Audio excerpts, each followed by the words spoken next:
Hi, everyone, and welcome back to the BPD Bravery Show.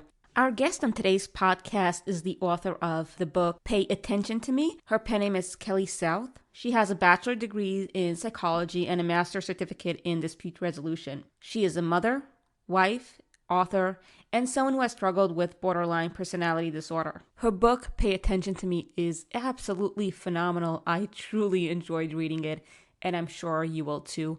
I am so excited to have her on the podcast. So sit back, relax, and enjoy.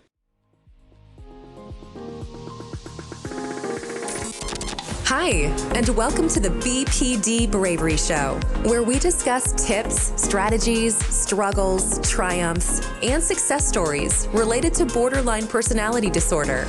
Here is your host, Faye Green.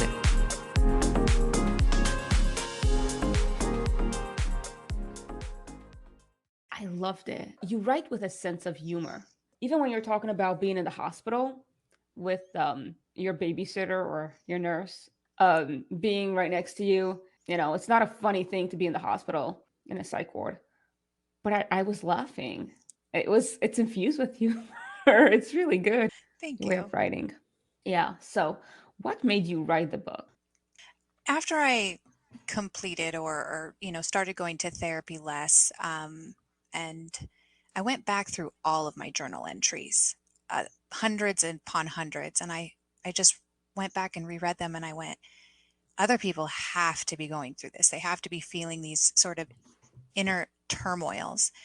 And so I kind of just went through them and I thought maybe I'll just put like a journal or poetry together. But then I really just liked the idea of having my thoughts as they came in a book so that people could relate to that. So it was afterwards, it was after sort of being in remission, then I went back and went, I think this could help somebody.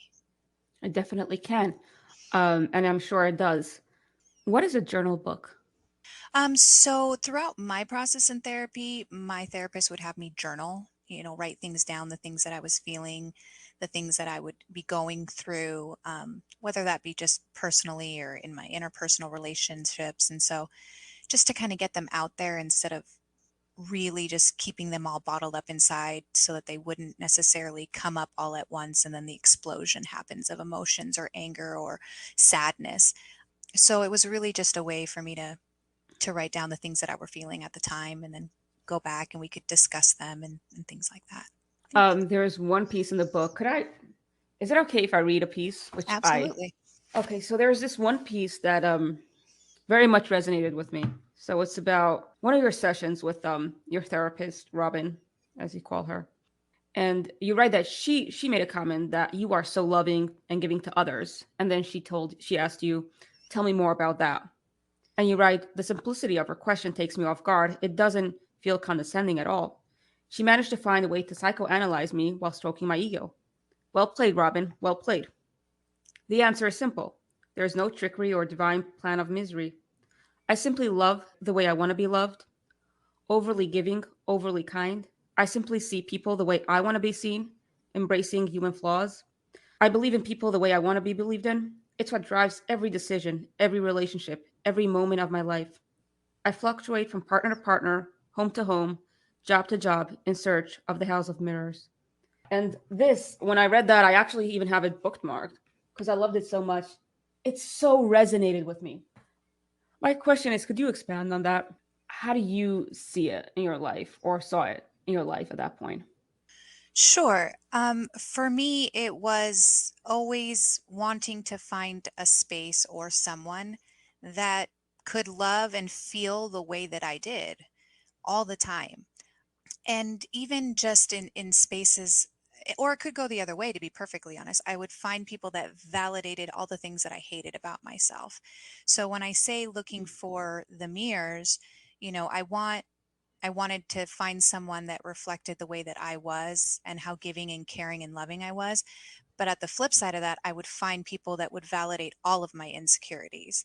So the mirror really did reflect just maybe moments in time where sometimes I'd be like, okay, I'm going to go for this job or this person that I want for them to feel the way that I feel. And then at other times I would find people or jobs that just belittled myself, because that was the self view that I had of myself at the time.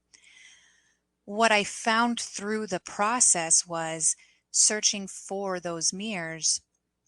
I gave everything that I had and it left very little for myself.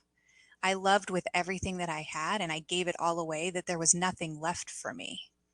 I noticed that when I had these people that I wanted to love, or I wanted them to love me the way that I loved them, I put the burden on them and they were my only source of happiness. And so it was this just very self viewing thing that I had, and it could be a self-fulfilling prophecy, or it could be exactly what I was looking for. And so yeah, it was one of those things where I wanted to find somebody that was like me and felt the things that I felt. And so that's kind of where that passage came from, for sure. Yeah, I find that it's different for everyone, but I remember having a fight with someone, an argument or something. I wanted to apologize and I didn't know how to make it up for them. They were going through a very difficult time at that point. And so I thought, okay, I'll send them flowers. The crazy thing is, I took the money that I was supposed to spend on food for that week because I had no money, and I sent them flowers. Like after I did it, I felt regret. I knew that I shouldn't have done it, and I couldn't fucking stop myself from doing it. Like I had to send them that, even if it meant I have no idea where I'm gonna get the money for food for that week. What do you think makes us do such things? I think that there's a couple of different reasons. Specifically for me, I would do a lot of gift giving after I would have, I don't know, I guess you would call it an episode, or I would, my emotions kind of got the best of me and I felt guilty for the way that I reacted or the way that I acted. So I would need to almost offset what I felt the reaction was, which to me was like the biggest meltdown ever, and overcompensate with these extravagant gifts. So there's that portion of it. And then also for me, I did the things that I wanted people to do for me if I was in a bad situation or if I was sad, right?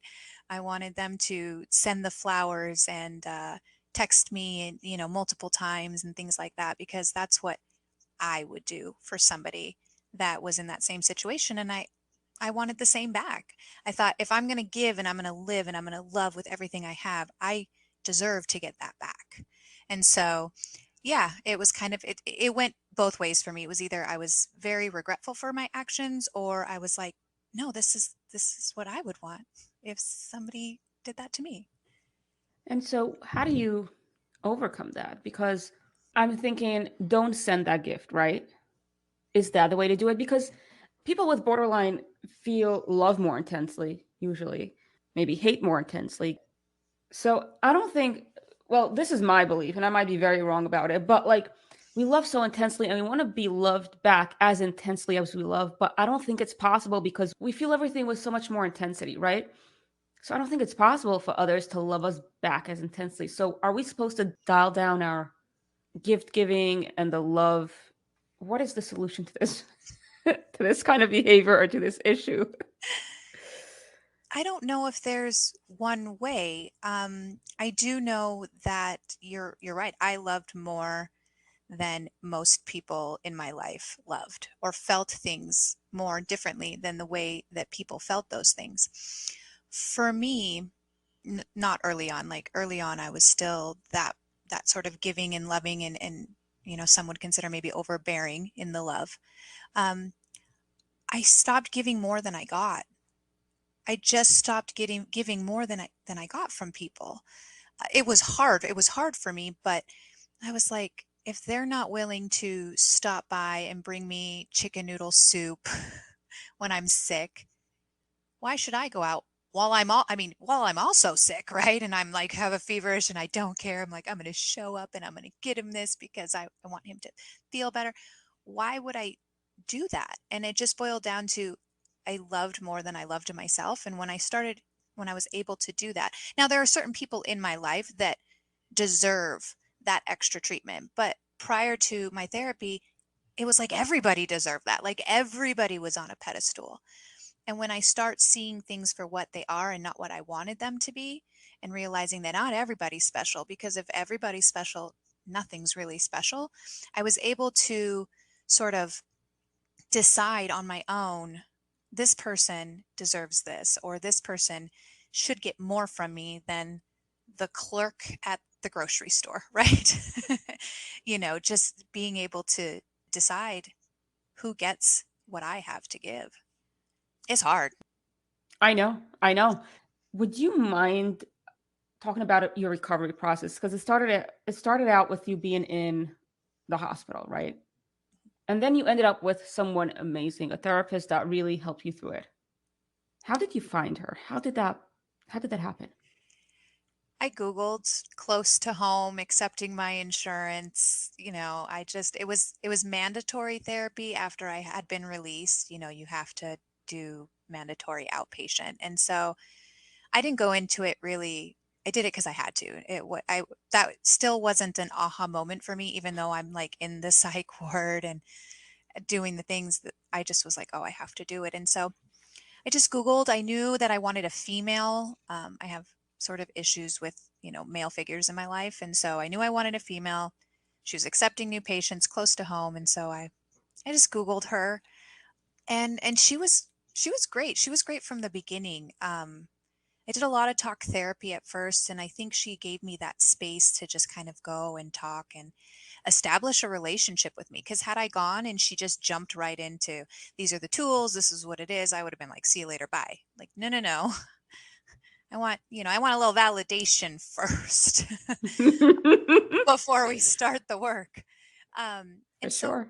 yeah, we did that for a while, and then there's a moment, that I write about as well, where she was like, we've been on this topic for months. We're not gonna talk about this anymore. And I was like, what? No, no, no. And she's like, if we don't have anything, and she was very kind about it, but by that point she had already established a relationship with me, and she kind of knew that I didn't want people to leave me, that at that point she could have said eat shit and I would have been like, okay, because I didn't want that relationship to end. And so it was very important. Her timing was everything. It was months. So yeah, then finally I was like, oh, okay. And we kind of started doing a little bit more work, a little EMDR and DBT and things like that. But the process was grueling. I quit. I took breaks. I thought I was getting better. And then I was like, what am I doing? This is dumb. So it was over 3 years before a lot of the things started to click for me. And you did EMDR. hmm Um, what else did you do? Uh, the DBT tools, Mm-hmm. um, a little bit of talk therapy that was earlier on, but then the session sort of progressed to the EMDR, which is the eye movement. Oh, I can't think of it right now, but it'll come to me, where you basically just kind of revisit past traumas. Because what I had found is that the DBT tools were great, but it was hard for me to use when I couldn't separate the past from the present. So I'm trying to use these tools almost stuck in the past, which, if you're trying to build a house and hammer a hammer with a squeegee, it just, it doesn't hurt. So yeah, so EMDR and then a lot of DBT. And I'm assuming you're still. Do you still incorporate it into your life right now, I or use the tools every day. I think one of the frustrating things was a little towards the end. I was like, this is still really hard, like, shouldn't this be easier by now? We've been at this for 3 years. And she kind of put it in a way, because even though I was only diagnosed in 2017, I had the traits and the characteristics like early teens, into my 20s. 20 was around 20s was my first attempt at ending my life. And so she said, you're having to change the way you react, change your coping mechanisms that you've used for 20 years. They're habitual now. They just come to you in a time of distress. 3 years does not make up for 20, honey. It just doesn't. You have to, they get easier. It's easier now, but I work at it every single day. oh, wow, what would you say is was the hardest part of your recovery journey? I would say the hardest part of the recovery process for me was giving time,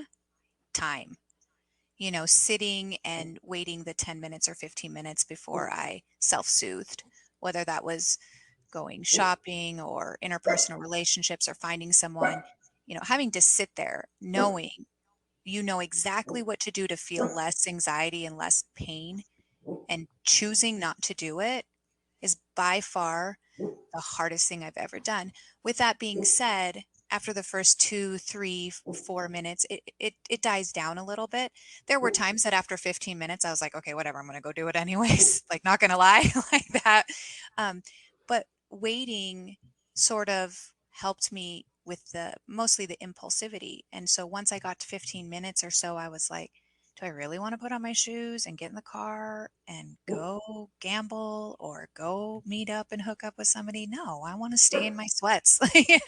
But in the moment, you want to react to those feelings. And so definitely giving time the time it needed was the hardest part. I never thought of even doing it. So before you react, now I'm thinking my most difficult things are usually um, with relationships.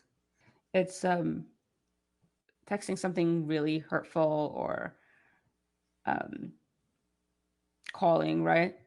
Calling several times because I'm afraid of I have the fear of abandonment thing. And so if I would stop, wait 15 minutes, wait 10 minutes, and hopefully, and after the 10 minutes, you bring in the tools, like the DBT tools, or No. So during that process, there are things like, grounding, maybe taking a hot bath, going on a walk, things like that, to kind of fill the void. Because I mean, at first, and again, I'm being completely honest, when I started doing the waiting process, it actually just gave me more fuel to think of more shit I was going to say in my text message. That's a long time. Right?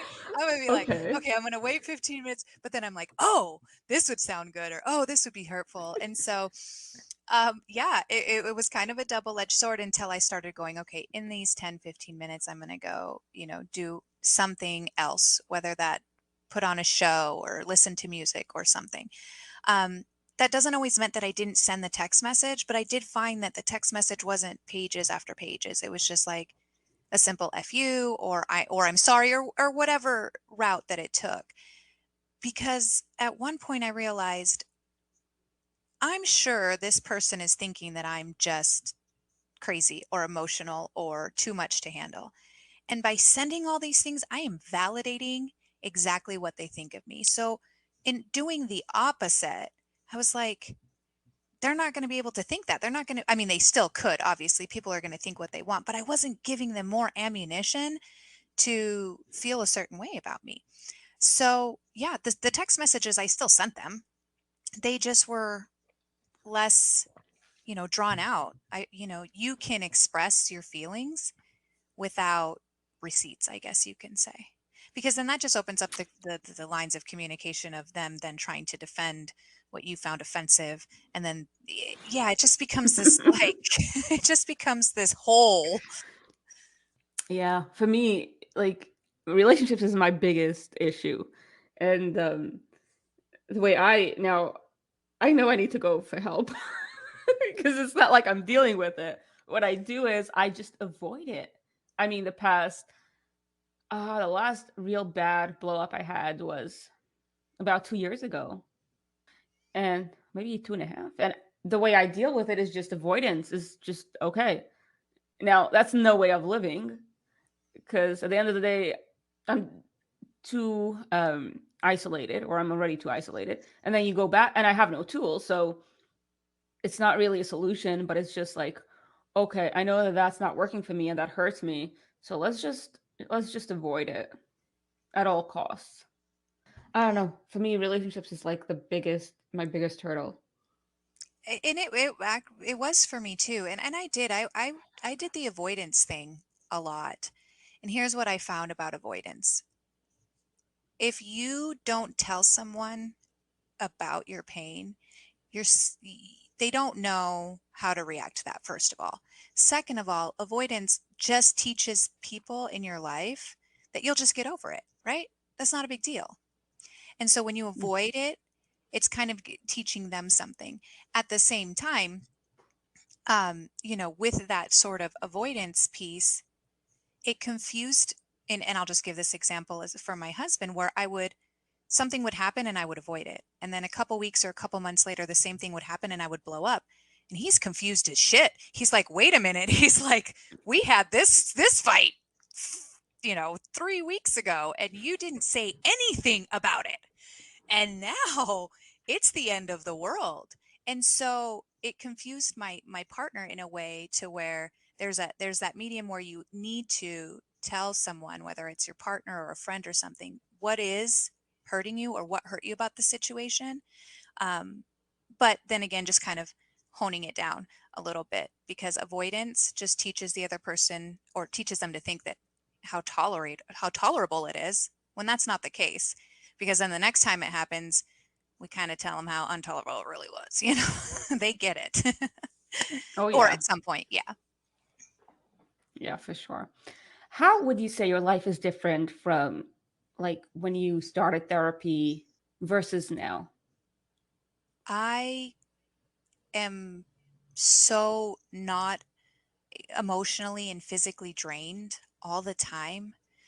I'm not living, it was emotionally draining because essentially I was, for a long part of my things that I dealt with, I was living two lives. I had this home life and this family life, and then I was out doing other things, whether that be gambling or, interpersonal relationships. And so, juggling these two sort of lives that I was having was really exhausting. Exhausting to try to get the person that I'm explaining my pain to understand it. Just took everything that I had, because it didn't matter how much I explained it to my husband or my kids or whoever. They just weren't going to conceptualize that. If I was mad about my husband not taking off his shoes, he just sees I didn't take off my shoes. He doesn't understand that for me it was, I cleaned the house, I worked all day. I wouldn't go to your house or I wouldn't go to your office and mess up your desk and delete all of your files. But it was the value that I put on things, and then trying to convince the other person of that value is just exhausting. And so I put a value on everything. And again, it comes to that point where I go, okay, is this worth the fight today? Is this worth the conversation today? And once I was able to sort of put in a little box the things, there are just fundamental things that just, they bother me no matter what. And those are the things that I'm going to fight for, and I'm going to, stand my grounds, but it's not everything. And when you take away the things that you put value on in a way that is so intense, you just feel like a completely different person. I have like a budget now. It's weird. I'm like saving money. I celebrated 14 years with that same spouse that yeah. I joke around it all the time. We celebrated 14 years, but really it's only been 5, because the first, 8 were just shit. It was not a good time for either one of us. Um, I'm able to, yeah, give when I want, but not give more than I get. And so I just feel a lot more self-love. I still struggle a little bit with identity. Like, what am I supposed to be doing? Am I doing enough? But I think just with time, I'll realize that I am enough. And my contributions, as trivial as may seem to the world, you know, my kids don't have to do their laundry.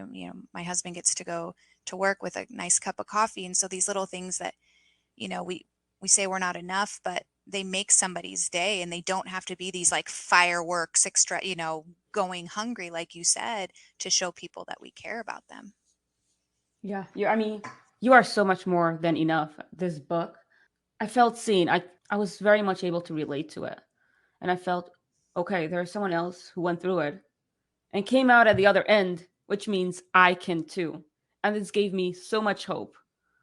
And if you're closer to me, I'd give you a hug right now, Oh, thank you. because it really is inspiring for those of us who aren't yet at the other side of our recovery journey. This is like it shines a light. Wait, it shines a light. It shines a light. Didn't you at the end give your therapist a gift, Mhm. something with a lighthouse Yep. because she shone a light, or but your book does the same. Your book does the same. So Oh, what you saw in your therapist, I'm seeing in this book. So you are so much more than enough.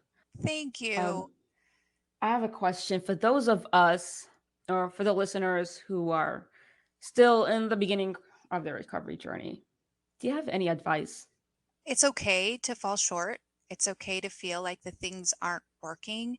It's not really about falling short though. It's about how long you decide. Just, and I don't want to say decide, but how long you stay there. A lot of times I wanted I'm an instant gratification person. It's who I am. It's how I've dealt with a lot of things.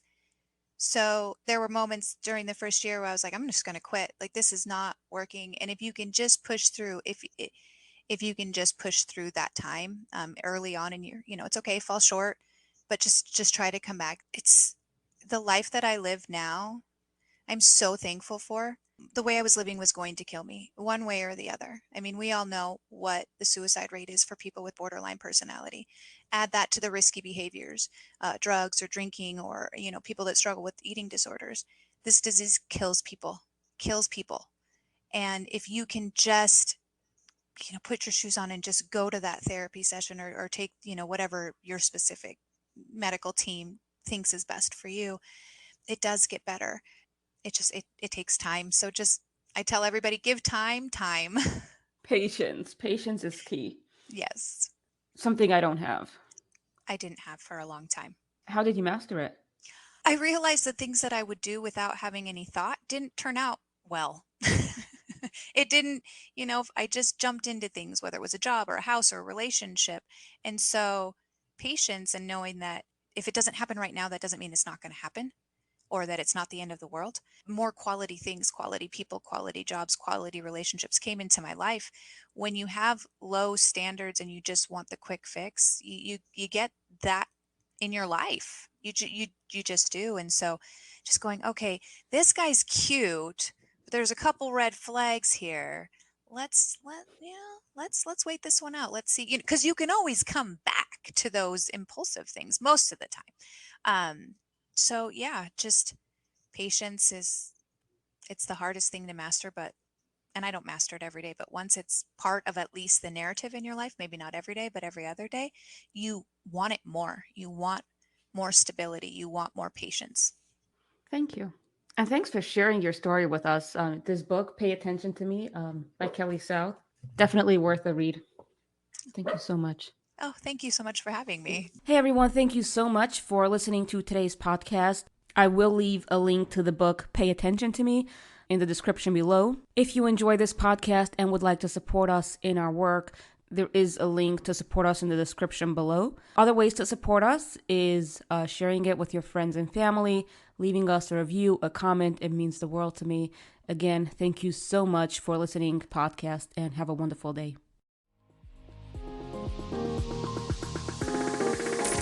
Thank you so much for joining us on today's BPD Bravery Show. If you've enjoyed it, then like, share, and subscribe if you haven't already. Make sure to tune into our show every Monday and Friday. And remember, you are so much more than your BPD.